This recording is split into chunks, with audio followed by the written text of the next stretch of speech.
Čau visiem YouTube! Šodien šis video būs par Olibet komandas CS2 projektu. Es pastāstīšu jums savas domas un savu pieredzi ar vispār Counter-Strike 2 komandas veidošanu. Un pāanalizēsim, paskatīsimies, ko tad Olibet komandas sastāvs ir sasniedzis. Vai projekts aizgāja galīgi ne uz to pusi, vai tomēr viņiem sanāca kaut ko pierādīt. Tā kā sagatavo garšīgus snakus, uzvār varbūt tēju vai kafiju un parunājam. Varbūt šis video jāsāk ar to, kas es vispār tāds nahuj esmu. Wait a minute!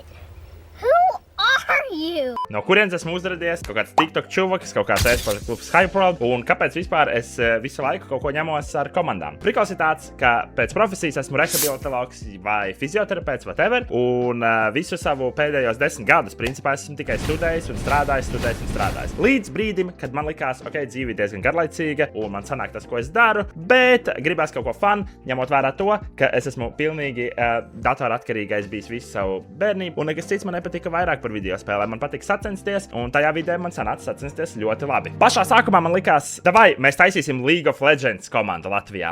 Kāpēc? Tāpēc, ka es tajā brīdī biju nedaudz uzsēdies uz League of Legends un ticis tur masteros vai kaut kas tāds. Un tad, kad es sāku taisīt League of Legends komandu Latvijā, es sapratu, ka holy shit, šeit nav neviens, kas spēlē normālu līgu. Tagad laiki ir mainījušies, tagad izskatās, ka ir savādāk, un tagad ir spēlētāji, kas spēlē, bet tajā brīdī nebija. Un tad obviously es sapratu, ka ok, man ir jāatrod, kuru spēli visvairāk spēlē latvieši, kuru video spēli visvairāk spēlē latvieši, un tas bija no-brainers. CS2. Mums ir tik daudz spēlētāji, kas spēlē 3-4K ilo CS, ka tas bija vienkārši obvious, ka ir jāiet uz to pusi. Un tā tapa pirmais Hyperworld sastāvs, kas man uz to brīdi likās interesanti, un līdz pat šim brīdim man joprojām tas liekas diezgan interesants fenomens Counter-Strike komunā, ir tas, ka mums tiešām ir daudz spēlētāji, kas spēlē augstā līmenī un pelna ar to naudu. Viens spēlētājs spēlē Polijā, viens Zviedrijā, kādi ir aizbraukuši uz Austrāliju, un tā mums ir desmitiem spēlētāji, kas kaut kur spēlē diezgan augstā līmenī, gandrīz tie ir 2 līmenī. Bet vienmēr ir šī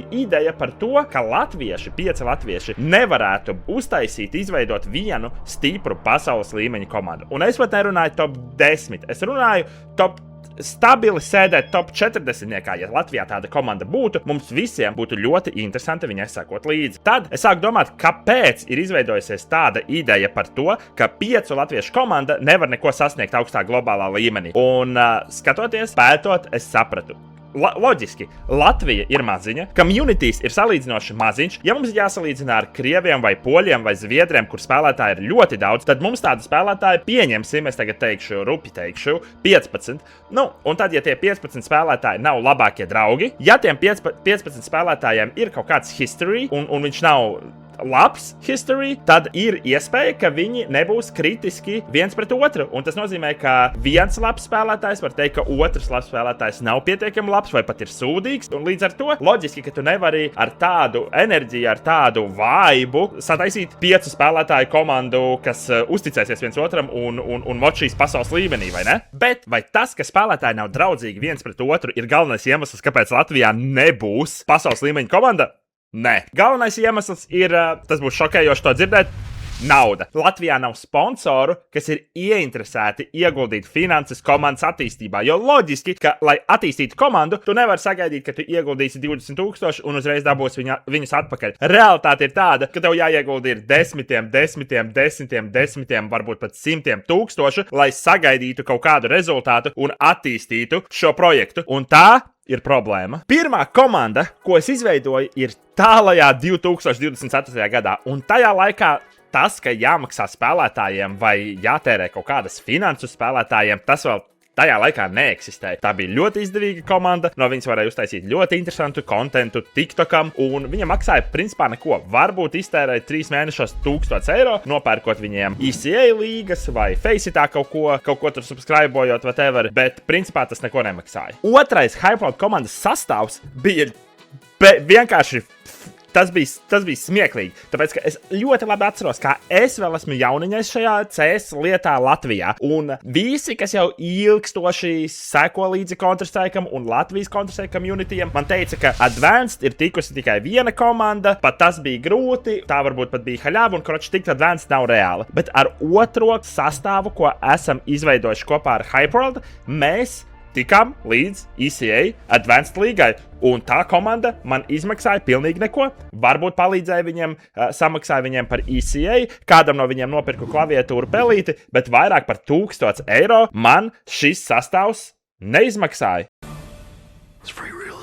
Es ļoti labi atceros, kā pirmais Hypeworld komandas turnīrs, kas bija sponsorēts no RNGG, bija Battle of Baltics turnīrs, ko sponsorēja tajā laikā Monsters. Un to turnīru Hypeworld komandai izdevās uzvarēt. Un tas arī bija viens no stiprākajiem sastāviem, kas Hypeworldam, manuprāt, līdz pat šai dienai ir vispār bijis. Protams, tajā laikā neeksistēja VRS, un tad, lai tiktu līdz augšai, HLTV augšai, kur tu spēlēsi, kur tevi aicinās top 100, tik līdz top 100, kur tevi aicina uz dažādiem turnīriem, tajā laikā bija ļoti, ļoti grūti. Bet tas bija pirmais turnīrs, kur Hypeworld komanda nospēlēja, un bija ideja par to, ka, Baltijas līmenī mēs neesam nemaz tik slikti. Pēc Battle of Baltics komanda arī tika Advanced ECA līgā, kas ir pirmspēdējā līga ECA. Un tas bija ļoti labs līmenis, un tas tiešām mūs visus iepriecināja, un mums likās, šeit kaut kas ir, un ar šo var strādāt. Atceros, ka uzreiz pēc tam mēs zaudējām Clever virslīgas finālus komandai, kur spēlēja Hexecue, Cyber Empire, laikam uz to brīdi viņi saucās. Un tas varbūt bija bišķiņ bēdīgi, bet uzreiz pēc tam sekoja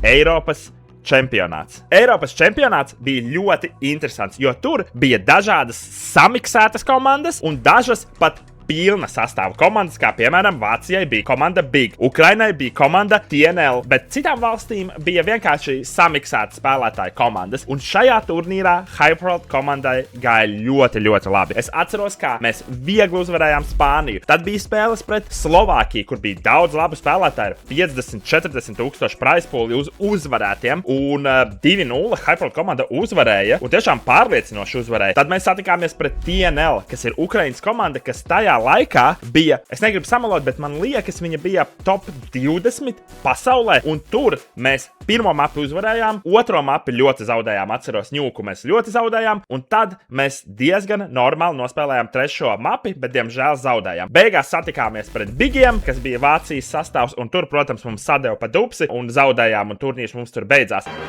Oh, shit!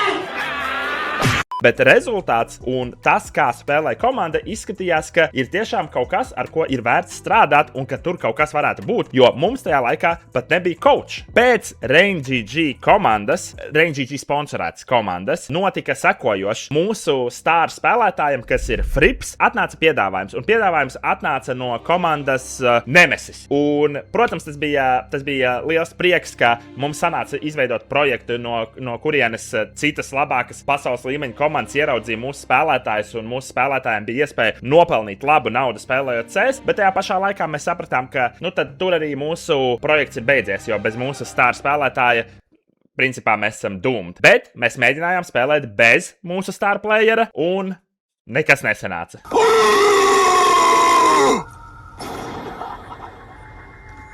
Oh, no!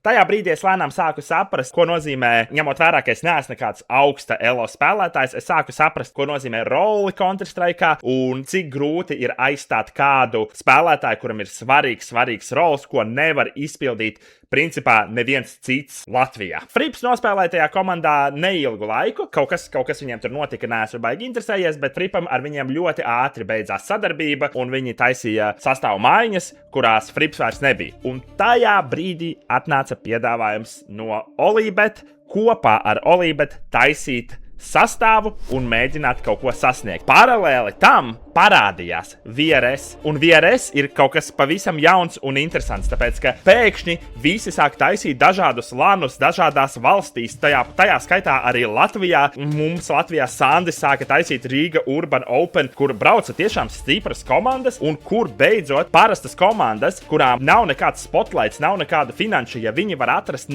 naudu finansējumu, lai vienkārši aizbraukt uz to turnīru, un tajā turnīrā sevi pierāda, viņi tiek pie VRS punktiem un pie VRS rankinga. Tādā veidā no-name komanda varēja pēkšņi parādīties uz radara. Tālāk tiek izveidota Olybet komanda, bet diemžēl sastāvs ir mainījies. jo spēlētāji un prelidents neatrada kopēju valodu un izlēma šķirties. Tātad mums ir -1 spēlētājs, un prelidents bija čalis, kurš varēja IGL-ot un nomest 100 ADR spēlē. Tas bija ļoti stiprs un svarīgs spēlētājs mūsu sastāvā, manuprāt. Mūsu pirmais VRS turnīrs, kas notiek Gruzijā, un par to jau daudz ir dzirdējuši, jo mīms diezgan vairāk aizgāja TikTokā. Kas notika Gruzijā? Pilnīgs razjops notika. Un aizbrauc mājās. Mūsu turnīrs beidzās ar to, mēs satikām stipru komandu tajā laikā Nemiga. Pirmajā dienā viņi mūs izšķaidīja, un nākamajā dienā viss sakrita tā, ka mums atkal bija jāspēlē pret to pašu komandu, un viņi mūs izšķaidīja vēlreiz, un mēs sakravājām mantas un aizbraucām mājās kā pilnīgākie lūzeri. Un tā sākās mūsu Olibet komandas sadarbība. Šausmas! Pēc mūsu nožēlojamā turnīra Gruzijā mūs sagaida Latvijā Clever virslīgas fināli, kurus mēs spēlējam pret Astral. Tajā brīdī tā nebija pat tuvu tik spēcīga komanda, kā viņi ir tagad, bet tāpat tā bija spēcīga komanda. Paldies Dievam, mēs uzvaram un esam Latvijas virslīgas čempioni. Tas mums bija vajadzīgs pēc Gruzijas, jo mūs jau gaida Urban Riga Open Season 2. Ko tas nozīmē? Tas nozīmē, ka tas ir VRS turnīrs, kur ir atbraukušas vairākas stipras komandas no Eiropas krāt VRS punktus. Uz Latviju bija atbraukušas komandas Semperfy, uz Latviju bija atbraukuši Mouse Next, Algo un citas salīdzinoši stipras komandas. Un kā tad mums tur gāja? Melnā svītra turpinās, jo mēs zaudējam 3 spēles pēc kārtas. Un sajūta, ka ir otrais turnīrs, kurā mēs maksājam bainu un izlidojam pirmajās sekundēs. Bet tad notiek kaut kas jocīgs. Mēs uzvaram komandu EC Banga, kas nav visstiprākā komanda tajā turnīrā, un tad mēs uzvaram arī Semperfy, kas ir komanda, starp citu, kas bija vienas spēles attālumā, lai tiktu uz Majoru šogad. Rip, ļoti žēl, ka nesanāca. Mēs uzvaram 2 spēles, bet tas neko nemaina. Mēs esam ārā no turnīra, no way, ka mēs tiekam tālāk. Ja nu vienīgi viss nesakrīt tā, ka mēs tiekam tālāk, un lai kaut kas tāds notiktu, tur, es nezinu, bija 2% iespēja, ka kaut kas tāds notiks, un tas notika. Mēs tiekam tālāk. Nākamajā dienā mēs pēkšņi esam ļoti stipra komanda. Mēs uzvaram top 70 komandu, kas ir AAB, mēs uzvaram Astral un zaudējam Algo. Bet tādēļ mēs esam top 3 komandas šajā turnīrā, un mūsu VRS rankings vienkārši uzlido. Un pēc šī turnīra Olibet komandai nāk daudz un dažādi piedāvājumi piedalīties krūtos VRS turnīros, kas ir tier 2, tier 3 turnīri. Un beidzot ir iespēja sevi pierādīt un izsisties. Bet kas notika un kāpēc šis sastāvs sabruka? Ja tev šis video likās interesants un tu gribi uzzināt vairāk insaidu par to, kas notika Olibet komandā, kāpēc viņi mentāli sabruka, droši ieraksti kādu komentāru, uzspied laiku un es noteikti uztaisīšu part 2. Tiekamies!